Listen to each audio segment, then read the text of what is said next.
오늘 우리에게 주시는 하나님 말씀은 전도서 8장 7절에서 15절 말씀입니다. 전도서 8장 7절에서 15절 말씀 한 절씩 교독을 하시겠습니다. 사람이 장래일을 알지 못하나니 장래일을 가르칠 자가 누구리야?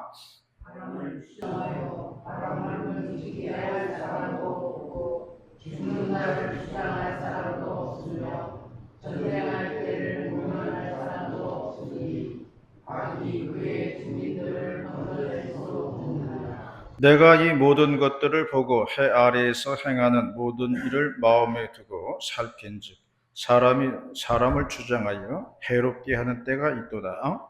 그런 후에 내가 본즉 악인은 장사하지만서 서로 악을 떠나 그들이 그렇게 하나님으로부터 잊어버리다 하였으니 이것도 헛되리라.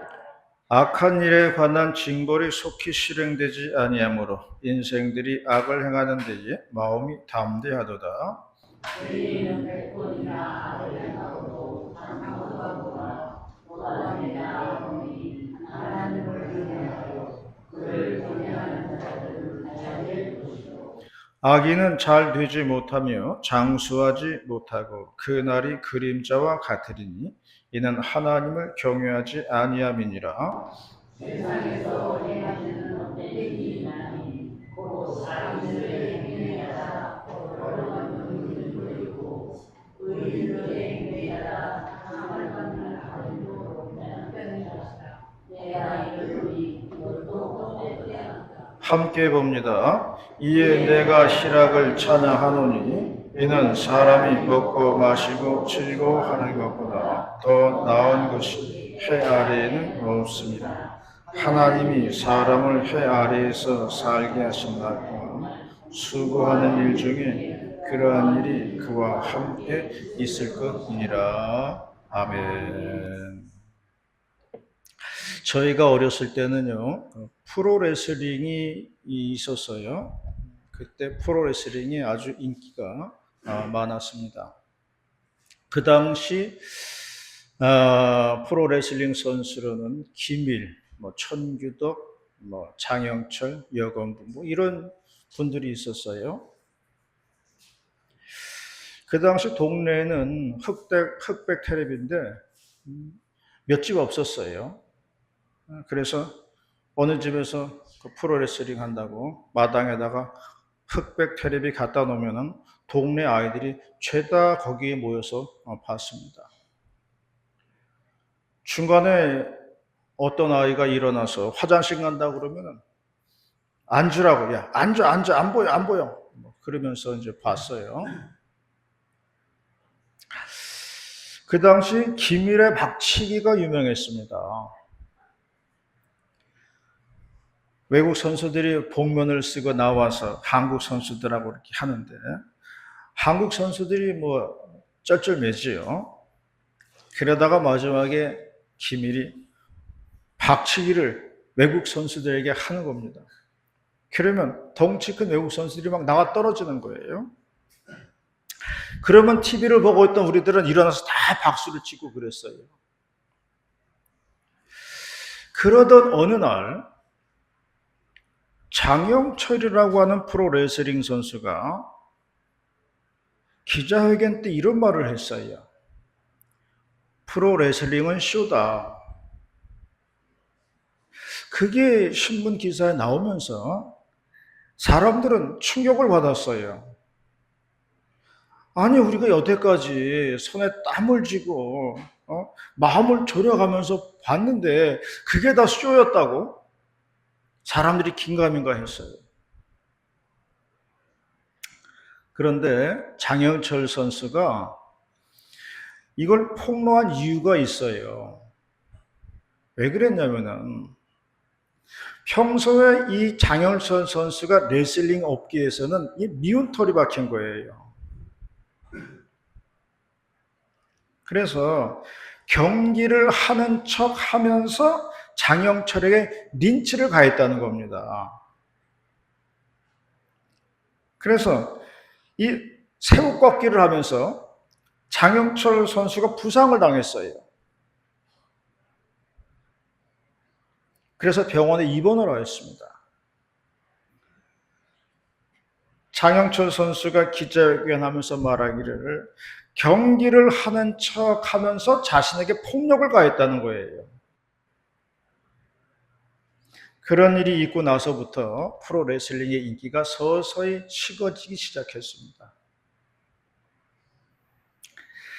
이제 김일도 나이가 들었어요.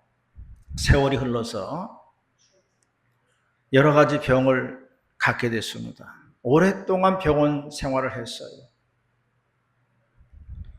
말년에 기자가 찾아가서 물어보았습니다. 진짜 프로레슬링이 쇼였습니까? 김일의 박치기도 다 연출이었습니까? 물어보았어요. 그때 병상에 누워있던 김일이 웃으면서 이렇게 대답을 했다는 겁니다. 어차피 인생이란 것이 한판 연극이 아니겠습니까? 그랬다는 거예요. 그리고 얼마 뒤에 김일이 돌아가셨어요. 박치기와 김일은 박치기를 남기지 않고 유명한 말을 남겼습니다. 어차피 인생이란 게 한판 연극이 아니겠습니까? 그랬다는 거예요. 오늘 본문의 제목은 왜 사람은 장래일을 모를까입니다. 굉장히 어려운 주제예요. 오늘 본문을 토대로 해서 8월달 셋째 주일에 주시는 하나님 말씀 듣도록 하겠습니다. 첫 번째로 말씀하는 것은 사람은 장래일을 모른다는 것입니다. 7절 말씀입니다. 7절 말씀 시작.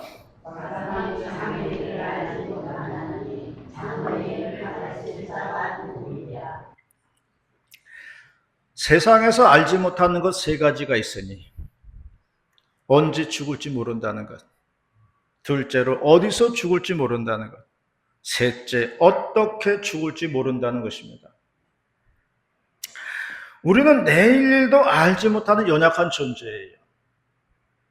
우리에게 내일은 흡사 암막 커튼이 쳐져 있는 것과 같습니다. 제가 우리 교회에 부임하기 전에 6개월 전에 마송에 온 적이 있어요. 그때는 제가 서울에서 부목사를 하고 있었는데 마송에서 나오는 젊은 부부 집사 가정이 하나 있었어요. 그래서 마송 현대아파트로 신방을 가게 되었습니다. 지금이 와서 보니까 그게 현대아파트였구나 이걸 아는 거죠. 그때는 저녁에 가가지고 뭐가 뭔지도 몰랐어요. 집사 부부가 말하기를 오실 때 시내로 들어오지 마시고 신도로로 오세요 그러더라고요. 근데 알 수 있나요? 그냥 가다 보니까 그냥 시내로 들어갔어요. 마송 시내로. 그때 마송 시내 엄청 막혔습니다. 그 안에 갇혀가지고 고생했던 기억이 나요. 그리고 나서 6개월 후에 제가 우리 교회에 부임을 하게 됐어요. 제가 6개월 후에 여기 올 줄은 정말 꿈에도 몰랐어요. 그때 좀 미리 알았으면은 미리 좀 와가지고 좀 인사도 좀 드리고 제가 6개월 후에 여기 올 사람입니다. 인사도 드리고 뭐 둘러보고 했을 텐데 도무지 알 수가 없는 거예요. 그건. 꿈으로도 계시로도 이상으로도 다 알 수가 없는 거예요. 이렇듯 사람은 내일도 모르는 연약한 존재라는 것입니다. 그러면 왜 사람은 미래를 모르는가? 미래를 좀 알면은 여러 가지로 도움이 될 텐데 왜 미래는 암막 커튼이 쳐져 있는 것처럼 캄캄하게 막혀 있는가 하는 거예요. 그런데 여기에도요, 하나님의 깊은 뜻이 내포되어 있다는 겁니다. 예전에 어느 방송사에서 과거에 인기 있었던 드라마를 재방송해 준 적이 있어요. 뭐 겨울 연가인지 무슨 뭐 가을 동화인지 뭐 그런 거였어요. 하여간 엄청나게 인기를 끌었어요. 그래서 방송사에서 다시 재방송해 주었습니다. 사람이 많이 볼 거라고 생각을 한 거죠. 그런데 몇 번 하다가 흐지부지 되고 없어져 버렸어요. 왜냐하면 너무나 시청률이 안 나오는 거예요. 사람들이 안 보는 거예요. 그렇게 선풍적으로 인기를 끌었는데도 재방송하니까요. 아무도 안 보더라는 거예요. 왜 안 보았을까요? 결과를 뻔히 알기 때문에 재미가 없는 거예요. 결과를 몰라야 재미가 있는데, 흥미진진한 건데, 결과를 알면요, 재미가 없어요. 그래서 사람들이 안 본다는 거예요. 결과를 알면 흥미가 떨어지더라. 결과를 알면요, 사람들이 관심을 가지지 않습니다. 여전히 축구 경기 한일전 하면요, 엄청 관심을 가지고 사람들이 봤습니다. 언젠가 우리나라가 극적으로 일본을 3대2로 이긴 적이 있어요. 온 국민이 난리가 났습니다. 정말 손에 땀을 쥐고 봤어요. 너무나도 감동적인 역전승이라서 그 경기를 나중에 재방송을 해 주었습니다. 그래서 봤는데 재미가 하나도 없더라고요. 우리나라 팀이 위기 상태가 되었어요. 근데요, 전혀 걱정이 안 되더라고요. 왜냐하면, 저기서 골이 안 들어가는 거 알기 때문에 편안해요. 걱정이 안 돼요. 그냥 멀뚱멀뚱 보고 있는 겁니다. 경기 결과를 알기 때문에 그래요. 그래서 결과를 알면요, 사람들이 관심을 갖지 않습니다. 사람들에게 미래를 보는 눈이 있다고 생각해 보시기 바랍니다. 그래서 우리 인생의 결과를 안다고 생각해 보세요.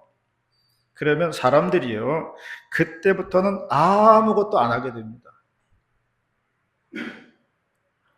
결론이 뻔한데 애쓰고 힘쓸 필요가 없는 거예요. 어차피 다 그렇게 될 텐데 뭐. 그러면서 사는 것에 흥미를 잃어버린다는 거예요. 그래서 하나님께서는 우리의 죽음이 어떻게 끝날지 모르게 해 놓으신 거예요. 알면요, 열심히 살 필요가 없습니다. 어차피 그렇게 됐다가 이렇게 됐다가 저렇게 됐다가 이렇게 됐는데 결론이 이미 나와 있는데 굳이 애쓰고 힘쓰고 살 필요가 없다는 거예요. 그러므로 우리가 내일 일을 모르는 것이 내 인생의 동력이라는 거예요. 우리가 내일 일을 모르기 때문에 우리가 산다는 거예요. 내일 일을 모르는 게 내 인생의 동력이라는 겁니다. 그것 때문에 살게 되는 거예요. 그러므로 우리 인생의 동력, 그게 뭐냐면 내일 일을 모른다는 것에 있어요. 미래를 다 알면요, 인생의 동력이 없어져 버리고 마는 거예요. 그러나 모르기 때문에, 어떻게 될지 모르기 때문에 힘들어도 어려워도 꾸역꾸역 살게 된다는 것입니다. 그러므로 우리가 내일 일을 모른다는 사실 때문에 괴로워하지 마시기 바랍니다. 모르기 때문에 내가 힘을 써서 사는 거예요. 알면은 허무함이 찾아옵니다.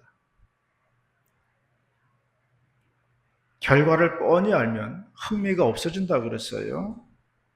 그러므로 미래를 알면요, 집단 무력감에 빠질 것입니다. 세상 자체가 돌아가지 않을 겁니다. 그렇기 때문에 하나님께서는 우리로 하여금 장래일을 알지 못하게 하셨다는 것입니다. 알지 못하는 것. 이것이 우리들이 살아가는 힘이라는 것을 믿으시기를 바랍니다. 우리는 알고 싶어 해요. 그러나 그것이 아닙니다. 알면요, 사는 의미가 없어지는 거예요. 그러므로 내 인생의 장래를 모른다는 것을 감사하시기 바랍니다. 하나님께서 이렇게 만들어 놓으신 것을 감사하시기 바랍니다.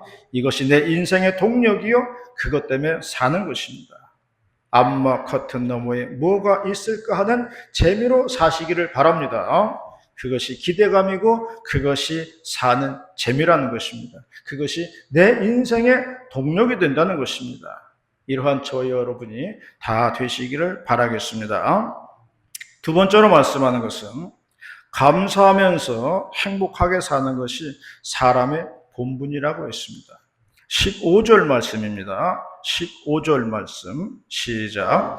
이제 내가 희락을 찬양하노니 이는 사람이 먹고 마시고 즐거워하는 것보다 더 나은 것이 해 아래에는 없습니다.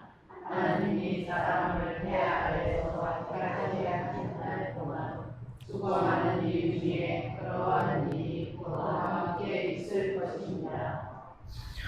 오래전에 삼보교회 은퇴하신 장로님 계신데요. 예전에 그런 얘기하는 걸 들었어요. 그분이 나이가 좀 들었을 때에 6.25 전쟁을 겪으셨다는 거예요. 전쟁을 겪어보니까 하루하루가 긴장의 연속이라는 거예요. 아침에 일어나 보면은 국군의 세상이 됐다가 또 하룻밤 자고 일어나면은 이번에는 인민군 세상이라는 거예요. 아침에는 국군의 세상 됐다가 저녁에는 인민군의 세상이 되기도 하더라는 거예요. 그러니까 이런 상황에서는 말 한마디에 목숨이 왔다 갔다 합니다. 하루하루가 긴장의 연속이에요. 마음대로 말을 할 수도 없습니다. 그런데 지금 세상은 자고 일어나도 그날이 그날이고 또 자고 일어나도 그날이 그날이더라, 그런 얘기 하시더라고요. 그래서 제가 말하기를 그것이 바로 평화라는 겁니다. 그랬어요. 몸이 건조한 일상 같지만 그것이 평화라는 거예요. 우리가 이것을 감사할 줄 알아야 됩니다. 충청도 분들이 좀 아멘이 늦다 그래요. 그래서 부흥회 때 설교 잘 듣고 집에 가서 웃고 아멘 하신다고 그러더라고요. 그러면 왜 충청도 분들이 좀 늦는가 하는 거예요. 이것을 연구해 보았는데요. 옛날 삼국시대로 거슬러 올라갑니다. 삼국시대에는 고구려, 신라, 백제가 있었어요. 이 세 나라가 싸움을 하는데 중원을 차지하는 자가 전국을 차지한다고 해가지고 중원 싸움이 치열했습니다. 이 중원이라 하면은 한반도 중심이니까 가운데 충청도예요. 충청도에서 싸움이 치열했던 거예요. 그러니 이분들은 자고 일어나면 고구려 됐다가 또 자고 일어나면 신라 됐다가 자고 일어나면 백제 되는 거예요. 어느 장단에 춤을 춰야 할지 모르는 거예요. 이런 상황에서는요, 말을 조심해야 돼요. 말 한마디에 목숨이 왔다 갔다 하는 겁니다. 그래서 이 지역 분들이 말이 급하지 않은 거예요. 한참 생각해 보고 대답을 한다는 거죠. 그만큼 신중하다는 얘기겠지요. 어느 정도는 일리가 있는 것 같아요. 성경은 말씀하기를 희락을 찬양한다고 말씀했습니다. 사람이 살면서 기쁘게 사는 것이 제일 큰 행복이라고 말씀하고 있습니다. 먹고 마시고 즐거워하는 것보다 더 나은 것은 없다고 말씀을 했어요.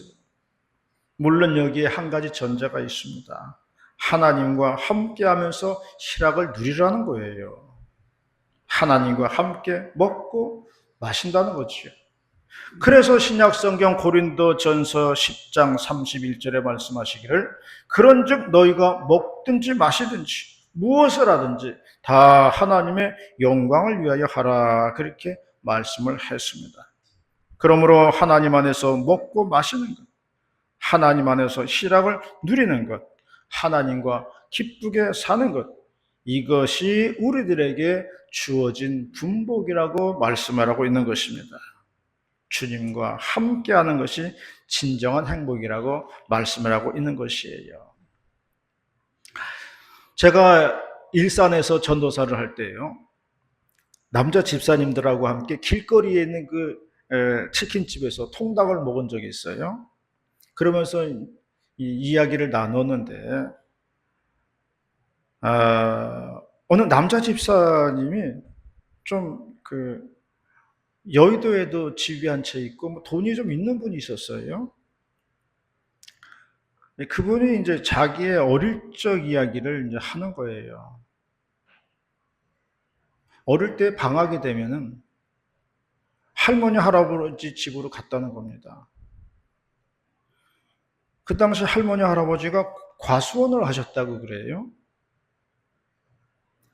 그러면 이제 지금과 같은 무더운 여름철인데 이제 가면은 우리 귀여운 손주 왔다 그러면서 이제 과수원에서 자란 과일을 주신다는 거예요. 그런데 주는 거 보니까 맨날 뭐 녹익어서 떨어진 것들, 까치가 파먹은 것들 이런 거 이렇게 발라가지고 주시더라는 거예요. 그래서 어린 마음에 그게 늘 불만이었다는 거예요. 그래서 집에 와가지고 엄마한테 그런 얘기를 다 했다는 거예요. 할머니 할아버지 집에 가면 맨날 주는 게 뭐 까치 파먹은 거 주고 뭐 떨어진 거 발라서 주고 그런다고 막 그렇게 얘기까지 했다는 겁니다. 불만을 얘기한 거죠. 그런데 이제 자신의 나이도 이제 환갑줄에 접어드니까요. 그때 할머니 할아버지가 주신 게 제일 맛있는 과일이었다는 것을 알게 되었다는 거예요. 어릴 적에는 그 기쁜 뜻을 몰랐어요. 그러나 나이가 들고 생각을 해보니까 그때서야 어른들의 깊은 뜻이 이해가 되더라는 거예요. 그런 이야기를 하더라고요. 우리도 살다 보면 어려움을 겪을 때가 있습니다.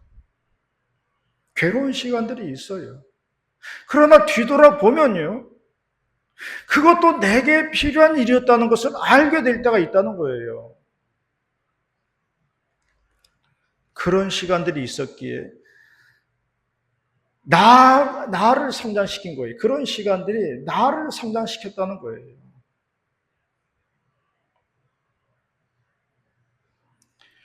그러므로 우리가 주님과 함께 할 때 그것이 진정한 희락이라는 것을 믿으시기를 바랍니다. 힘들고 어려워도 주님만 함께 해주신다면 그것이 힘이 된다는 것입니다. 이러한 믿음으로 사는 저와 여러분이 다 되시기를 바랍니다.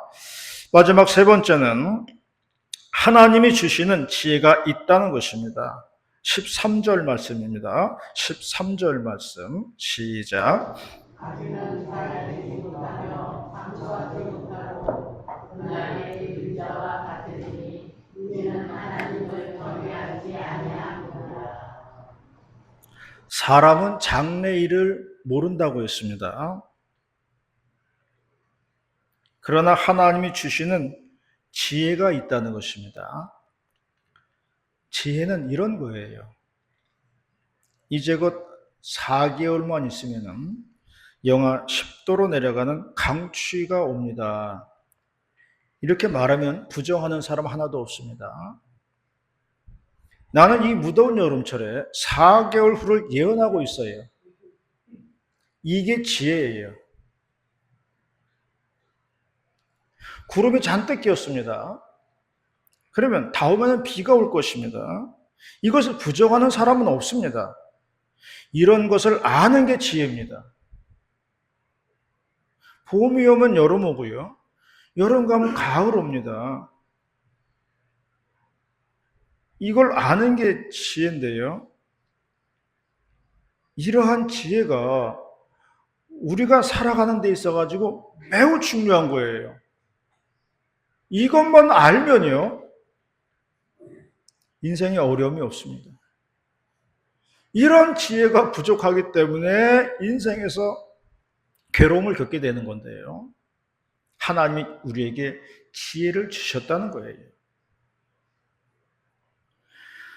예수님이 마태복음 16장 3절에서 하신 말씀이 있어요. 아침에 하늘이 붉고 흐리면 오늘은 날이 굳겠다 하나니 너희가 날씨는 분별할 줄 알면서 시대의 표적은 분별할 수 없느냐 그렇게 말씀했어요. 그러므로 이 시대를 살펴보면서 하나님을 발견할 수 있는 것이 지혜라는 이야기예요. 내 인생 속에서 하나님의 손길을 발견할 수 있다면 그것이 지혜라는 겁니다. 지금 내 삶 속에서 하나님의 손길을 발견할 수 있나요? 발견하고 느낄 수 있다면 그게 지혜예요. 없다면 지혜가 없는 거예요. 우리가 그걸 깨달아야 됩니다. 하나님은 어디에나 계시다는 것을 아는 것이 지혜예요. 대자연 속에도 계시고 내 인생 속에도 계시다는 것을 아는 게 지혜예요. 하나님이 이걸 주셨다는 거예요. 비록 장래일은 모르지만 하나님은 우리들에게 이러한 지혜를 주셔서 살아가게 하셨다는 거예요. 어떤 신랑 신부가 결혼식을 했는데 그날따라 비가 왔습니다. 신부가 짜증이 났습니다. 하필이면 우리 결혼식 하는 날에 비가 오다니 그랬어요. 그 말을 들은 신랑이 말했다는 겁니다.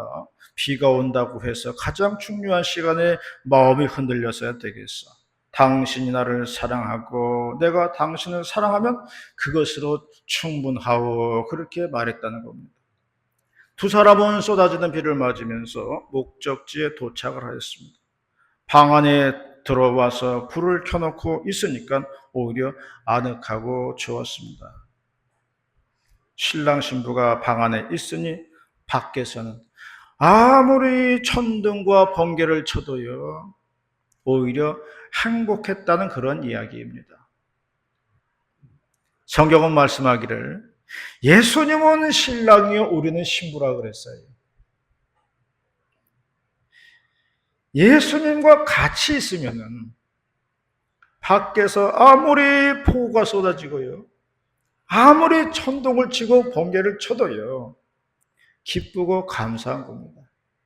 걱정과 두려움이 없는 거예요. 오히려 주님과 같이 있다는 게 감사한 거죠. 내 안에 주님이 있고 주님 안에 내가 있는 겁니다. 그것이 우리의 행복이고 기쁨이라고 말씀하고 있는 거예요. 이런 마음으로 살아가야 그것이 복된 인생이라고 성경은 말씀하고 있는 겁니다. 오직 주님 한 분만으로 만족하고 기뻐하시는 우리 모두가 다 되시기를 축원합니다. 기도하겠습니다. 은혜롭고 자비로우신 하나님 아버지, 오늘 8월달 셋째 주일에 귀한 말씀 내려주셔서 감사를 드리옵나이다. 내 안에 예수님 모시고 주님과 함께 동행하면서 기쁘고 감사한 인생 살아갈 수 있도록 인도하시고 역사하여 주시옵소서. 할렐루야 감사드리며 거룩하신 예수님의 이름으로 기도 올리옵나이다. 아멘.